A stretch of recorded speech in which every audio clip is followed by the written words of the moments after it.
it's been a little while since I've done a recap video on the new teaching room, so here it is. And we've been up to, or I've been up to, quite a lot, but it is very time consuming because I'm doing pretty much all of the internals in the room on my own, barring the electrics, which I obviously had to get an electrician, qualified electrician to do that because I can't do that.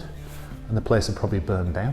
But we've got some lighting, we've got some ambient lighting towards the back of the room. That's really just there mainly for aesthetics. It's not really lighting anything in particular, it's just there for appearance really. And then we've got the main 3 lights that are going to be sat directly above where the mat is going to be placed to illuminate both the player and the rest of the room as well. Now there's going to be some further lighting put in place because the slow motion USB cameras that I'm going to be using are really thirsty on light. They need a lot of light in order to get the correct shutter speeds, etc., so that the image is as good as possible.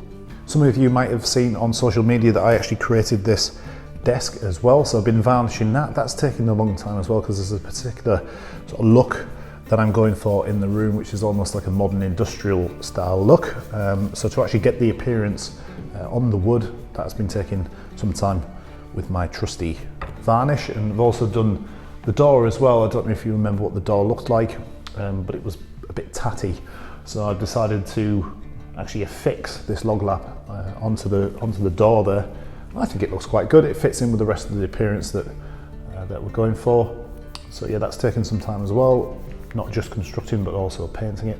And probably something I'm most proud of was actually creating the beams. Now, there were some beams in place, but again, much like the door, they were a bit tatty, didn't look particularly good. So I've constructed some of these beams, or false beams as they are, out of some old crates that the wood got delivered for the construction of the building. They were just sat outside, not really doing anything. So I sort of hacked those to bits and sort of reconstructed them and put them up to make them look as though they are beams. I'm quite happy with those. The mat is going to be positioned actually into the ground, something that isn't uncommon. I think a lot of facilities do this. I'm not that keen on the mat actually being sat on the floor. I'd rather it's sunk into the ground. I think it gives a nice finish and you can't trip over it as well.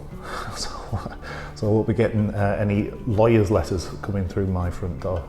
And that was probably, other than the beams up on the ceiling, that was probably the most challenging aspect for me because I'm pretty useless at DIY, as my wife will testify. So I actually had to measure all this flooring out so it actually fits into the room, and I had to cut this hole out of the centre where the mat is going to be. That had to be absolutely spot on in the centre of the room. So that took a long time measuring, double measuring, just making sure that I didn't cock it up, because if you cock that up, that's going to cost hundreds and hundreds of pounds to actually replace all of this flooring that I've put down. And you spend two days doing some jobs and you sort of look back and it doesn't really look as though I've really done anything. When you're doing the painting and things, a day's work and you can stand back and think, whoa, it's really coming on. But we're hitting stages now where the work's just kind of fiddly and quite intricate, so things are appearing as though they're moving along quite slowly, where there's actually quite a lot of work taking place. So once the mat's in, carpet's down, it's then just projector and screen. Once those things are in place, just a few soft furnishings and then we're pretty much done. So I was expecting it to be April 2nd, but now I think it's going to be a little bit more about the 11th, which is, funny enough, Masters Thursday. So I think I'm going to have maybe a bit of an opening, get together with some of my lessons from the manor and some people online as well. Maybe he's inviting them for a couple of drinks, hit a few balls and maybe even watch some of the golf on the big screen. I'd be really interested to know what you think would go well in this space. What do you think should go into a golf teaching room? Obviously a beer fridge. Leave those ideas in the comments box below and I'll see you all again soon. I'll probably put another update video on in maybe 2 weeks' time when it's pretty much finished. I'll see you soon. Take care.